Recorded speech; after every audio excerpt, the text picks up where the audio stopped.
Hey, it's Mrs. Hale, and I just wanted to do a voice recording of the Chapter 31 PowerPoint in case you were not able to make the live lecture.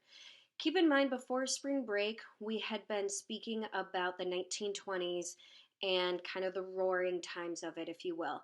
The business with the Red Scare and fear of communism, the Ku Klux Klan, immigration restrictions, and then going into things like about the modernist, like the new way of things, the new way of thinking, the flappers, versus more the fundamentalists who were more like the old traditional way of thinking. You did a note packet talking about like the radio and Hollywood, and then even looking at music like the jazz musicians and the authors as well. But so this PowerPoint is going to specifically address more leading up to the Great Depression and take us through the 1932 election where we see the change from Republican Herbert Hoover to Democrat Franklin D. Roosevelt. So just as a reminder about the 1920s, unemployment rate was low. It was about 4%. And the middle and working classes' income had actually gone up during World War I and the 1920s, namely because of production. For homes and apartments, indoor plumbing and central heating became more common, just to realize this, as well as like using electricity instead of coal. And Republican presidencies believed in the laissez faire business policies of that hands off. And keep in mind, though, 40% of US families lived in the poverty range and they would live on less than $1,500 a year. So you have a huge income inequality between like the haves and the have-nots about in the 1920s. Now, if this sounds kind of familiar, especially when I mention about the business policies, prior to spring break in your notebook, you probably have a web that goes through some of these characteristics of the roaring times. So, excuse me, let's talk about the foreign policies in general for the 1920s. So, keep in mind, we were isolationist after World War I.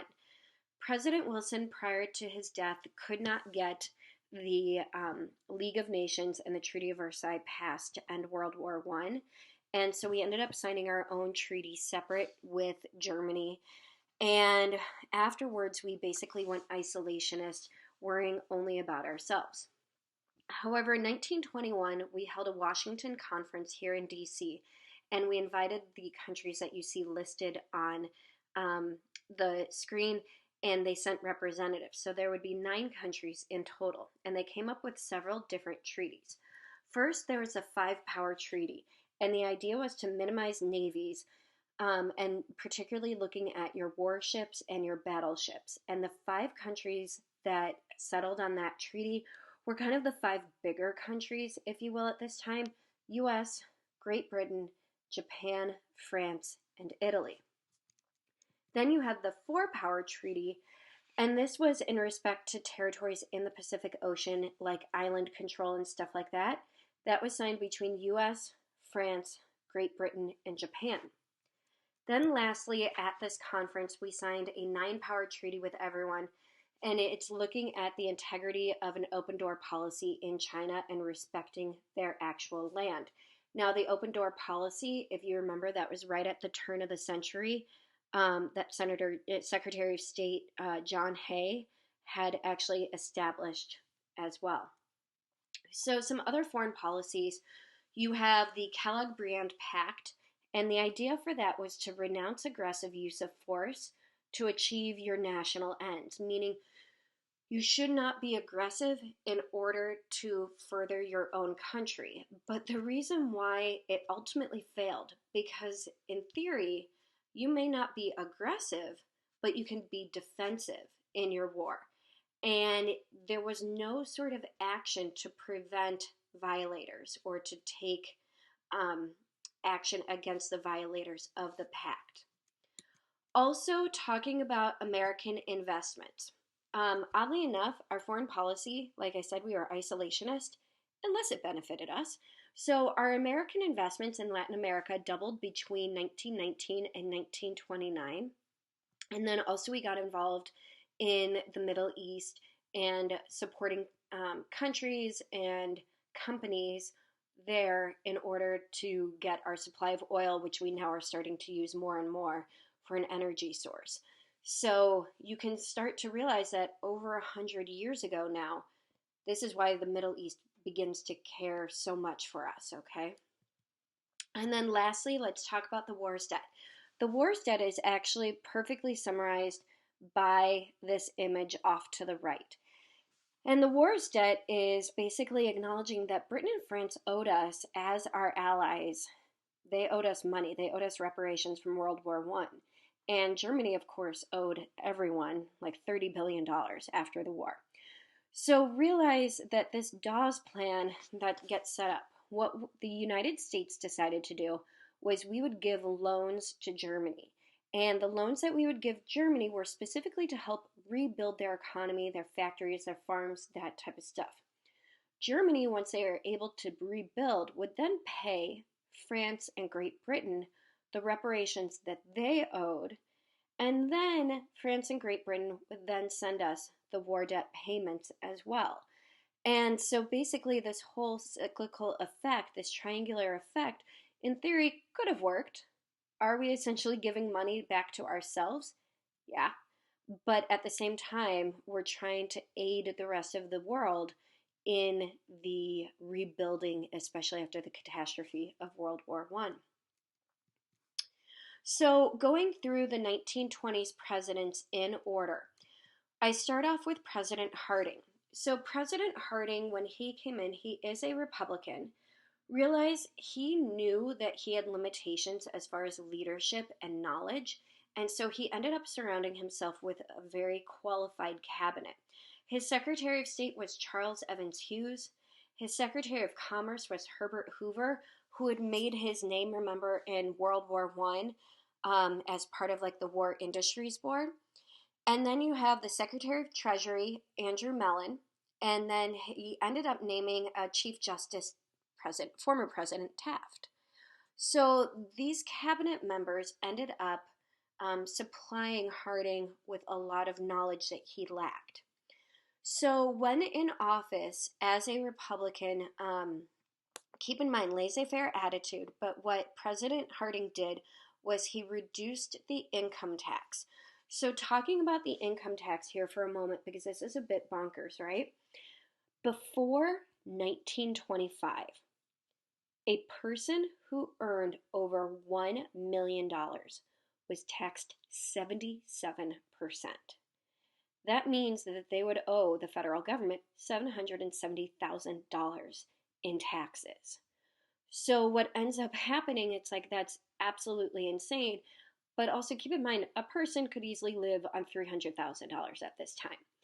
Also keep in mind that some of these people that owed the 77% tax were people that had contracts with the government and were pretty high profile in industries, for example, like the automobile industry, the energy industries, that type of stuff. So they were deemed almost like essential, if you will. Now, the reducing of the income tax from 1925 to 1931, it was reduced down to 25% for anyone who earned over $100,000. And a lot of this was to basically help pay for World War I for the United States. So the Fordney-McCumber Tariff Act of 1922 actually increased tariff rates. And you increase tariff rates, which is increasing taxes on foreign imports. So we were looking to protect our factories and our farms, but what ended up happening in reality is that Europe retaliated. I read that at one point, like the automobile industry in retaliation, one of the European nations ended up putting an import tax of like 100% on US cars. So by retaliating, keep in mind that international trade essentially halts. And it really ends up hurting the economy rather than helping the US economy. And we ended up losing money overall because of the Fordney-McCumber Tariff Act. Also, President Harding established a Bureau of the Budget, which is still around today, and it basically established that the idea and rule that Congress would review the official budget and vote on it. So, President Harding fell ill and then ended up dying, and the scandals that were underneath him as president were kind of like on the Grant era scandals. And um, they didn't really come to light while Harding was alive, and so he didn't really get tainted by them. But what ended up happening is a lot of it circulated around his attorney general, Albert B. Fall. And in Teapot Dome, Wyoming, what ended up happening there is that there were oil leases given on federally held government land to private companies to drill.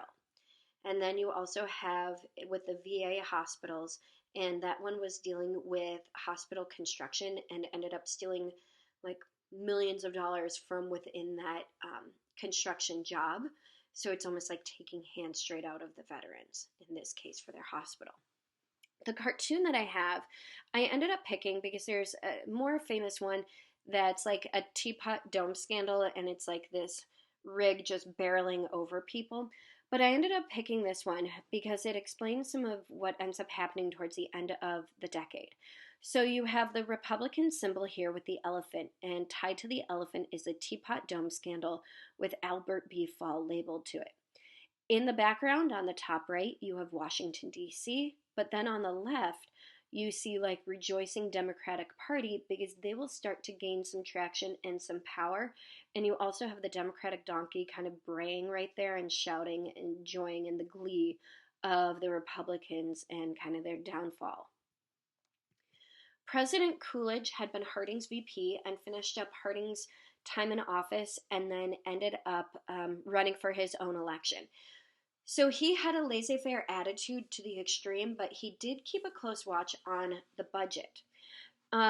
Two of the big things that he did while in office was he vetoed the McNary-Hogan bill of 1928, and that was specifically to help farmers with their falling prices.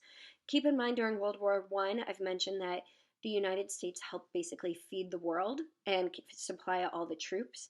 And after the war, we don't need as much supply, and farmers had taken out loans to buy more land, to buy better equipment, and then suddenly their crop prices drastically dropped. Then also, he ended up vetoing the veterans' bonuses, okay, from World War I. And he said that patriotism would be bought and or should wow patriotism bought and paid for is not patriotism. So he didn't agree with the fact that the vets should get a bonus, but this was eventually overridden by Congress. Coolidge decided not to run for re-election. He could have, having only served one full term, really. And we get Herbert Hoover. So Herbert Hoover had actually never campaigned before for an elected office. Everything that he had received before, he had been approved by Congress for his different jobs, if you will, or appointed. And so now he finds himself in an election, ends up winning, and he oversees the boom to the bust era. And Hoover does get a bad reputation for everything that happened through the Great Depression. And would it have happened under any president? Yes. Did he help out enough? Probably not. So, at the beginning of his time in office, President Hoover saw a booming economy with mass production of our goods, using oil and electricity instead of using coal. And of course, the Republican laissez faire, hands off policies of the 1920s. However, we begin to see some cracks in it, okay? So, talking about the farming problems, because keep in mind, like I just said, during the war there had been high demand, but now the best farming years were behind us. And then we also go through a series of droughts in the 1920s, and we get nicknamed in the Midwest the Dust Bowl. But Hoover did try to guarantee minimum price for wheat and corn, but it wasn't really enough to help the farmers with all of their debts. Then, as far as labor unions go, labor unions which had really seen an uptick, like the AFL, the CIO, the Knights of Labor, in the late 1800s into the early 1920s or 1900s, really started to see a drop in numbers. They dropped by 20% in their membership, and part of it was because of mob attacks, protests, that type of thing, but also because their message was heard. And a lot of companies chose to increase benefits and wages instead of having people join unions that would have had more membership and more collective bargaining like power. So, the actual Great Depression during this time period, going through causes. So, with Wall Street, okay, and talking about Wall Street kind of like with number 1 and 3 here, there's going to be a lot of similarities here. So, Wall Street, in the 18 months from March 1928 until September 1929, you can see this steady uptick in the value of stocks from the Dow Jones Industrial Average. Now, the Dow Jones takes like 30 high profile companies and averages them out, and still to this day. And so you can see that they start really increasing in their value and prices. But then you have Thursday, October 24th, 1929. This is known as Black Thursday. And you suddenly see this huge spike in the volume of selling. And as basic like economics, if you start to sell a lot, prices are just going to drop down. Then you have Black Tuesday, October 29th, 1929, and that's when the stock market like absolutely just bottoms out. From September 1929, we were at an all-time high of like 381 points, and by November of 1928, we end up dropping November of 1929, excuse me, we end up dropping to 198 points. And then from there, within 3 years, we're down to like this ultimate low of a score of 41. So we have huge problems within the stock market. We do not have yet the Securities Exchange Commission. We do not have the safety nets in place yet, like we have today, to automatically stop trading, which is actually what we have seen recently, just a few weeks ago in March, when the stocks were just all over the place and all trading had been suspended for a couple days as we were trying to balance things out. Now, number 2, with the uneven income distribution, the top 5% had 33% of all the income. And remember, I talked about in the very beginning about the taxes that people owed on income, like 77% dropping down to 25% if you had an income of over $100,000. Like, you're still sitting okay. Okay, but just realize that it's a lot of the haves versus the have-nots. For number 3, the stock market speculation, the idea is that for the stock market that you would always buy low and sell high, and that's how you can earn your money. Buy when a stock is extremely cheap, sell it when it's high in price. Now, what people were doing though is that they were doing this rapidly and trying to make a quick buck. And people were even doing what's called buying on margin. And the idea was that they would not actually have all of the money to buy the stocks. And so they would buy the stocks with down payments. And then they would use it essentially like incremental payments or use from their stock sales in order to pay off what they had already owed. So a lot of like the stock inflation here in the early 1929, is because of these inflated prices. Then you also have people using credit and the overuse of credit and the installment plans, because remember, if Mrs. Hale owns a general store and one of you guys comes in and says, hey, I have this much I can put down, let me take the product home with me, sure, not a problem, you'll pay me off later. But then what happens when you lose your job? My general store where you took that product from now doesn't have product to sell, and I'm not getting any money from you. So now it's a cyclical effect of people overusing the idea of credit, promising to pay back their debt later and being unable to do so. So then some other causes is the overproduction of consumer goods, basically stacking your warehouses good, supply high. You have the weak farm economy that I had already mentioned earlier. This graph here just shows you in particular looking at the income of the farm, and you're looking at this blue line then. So you can see as stuff tries to prop up the farming economy, but then eventually come 1929, it just all tanks down. And just keep in mind, farmers had overextended themselves because of the war, because the government had promised, yes, we'll be buying your product. And then when we're not at war anymore, well, we don't need your supply. Now, the number seven, the government policies would be like the laissez-faire and some of the presidential policies from Harding and Coolidge and Hoover that I had previously mentioned. And then the global economic problems includes about the tariff, the Dawes Plan, um, international trade, the loans, everything like that. And so you take these causes, and it's the perfect time for the Depression to hit. Now, President Hoover, what he ended up doing, a couple of things here. And I have some of the dates, and I'll talk about them briefly here. But the Hawley-Smoot Tariff of 1930 was to actually increase our taxes on foreign imports. We went from 31% to 49%. And the idea was that Hoover was trying to appease and help American businesses. But just like we saw earlier with tariffs, it ends up hurting our international trade because by this point, then everyone in the world is starting to hurt. Also, we agreed to suspend debts from the foreign nations. So at this time, Britain and France, for example, didn't have to pay us back. The Federal Farm Board was started in 1929. This was actually started prior to the Great Depression. And the idea was to help stabilize prices by holding surplus grains and cotton in storage to be sold at a later date.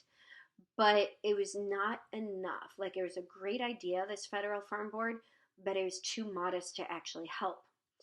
And then the Reconstruction Finance Corporation in 1932 was to prop up companies like the railroads, the banks, life insurance companies, and other financial institutions in the idea of let's give these corporations help, and then it would trickle down to the people through like who they employed, that they could give people better rates, stuff like that. And this idea of trickle down help, it wasn't enough. So eventually, over Hoover's policies and lack of action, if you will, led to some problems. So the farmers banded together against foreclosures and evictions, and in some cases, it did turn a bit violent, a bit aggressive in their protests. But basically, what they were trying to do was save their land and save their homes. The Bonus Army March, which is the image that you see on the top right here, is in the summer of 1932. So what ended up happening was that World War I veterans had been promised their bonuses to actually be paid from World War I. And the idea was that it had been agreed that they would be paid at a later date in 1945. But now, because of the economic problems, they wanted their payment immediately.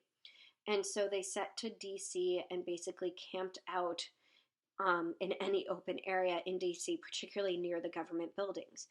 And in some meetings, President Hoover had turned to his Army Chief of Staff, Douglas MacArthur, who earns fame in World War II. And Douglas MacArthur, as Chief of Staff, ends up using tanks and tear gas to forcibly remove the veterans from DC. So we come to almost the end of my PowerPoint here, talking about the election of 1932. As you can tell, any of the areas in 1932, we have 48 states. Alaska and Hawaii are not states yet, they're territories. We see that Franklin D. Roosevelt single-handedly ends up winning across the country. 60% of the vote at this time basically said, like, it's time for a change. Now, a couple things. This 1932 election will be the last time a Republican president had won a majority of the black votes. After this election, we start seeing blacks switch from the Republican Party, which they had always been loyal to because of Abraham Lincoln, to the Democratic Party because of the policies that FDR was doing. Because although a lot of the policies FDR put in place would always be white people first and then black people, it was still viewed as an effort that he was helping them out. Now, if you notice this red area in the Northeast, I was kind of curious to know, why did Hoover pull particularly in the Northeast like that? and it's because the Republican Party had a very strong hold in the Northeast. And also in this 1932 election, the Democrats ended up taking back both the House and the Senate for a Democratic majority. So from 1932, so elections take place in November. Originally, according to our Constitution, presidents would not take, the new president would not start officially until March. And so it was basically 4 months of President Hoover being a lame duck. Hoover and Roosevelt did talk with each other about how to help the Depression, and Hoover had ideas. He was willing to work on some of the things, but FDR was very worried and hesitant on having Hoover implement some things, especially if things went wrong. And so Hoover was a lame duck president without power for 4 months between November and March.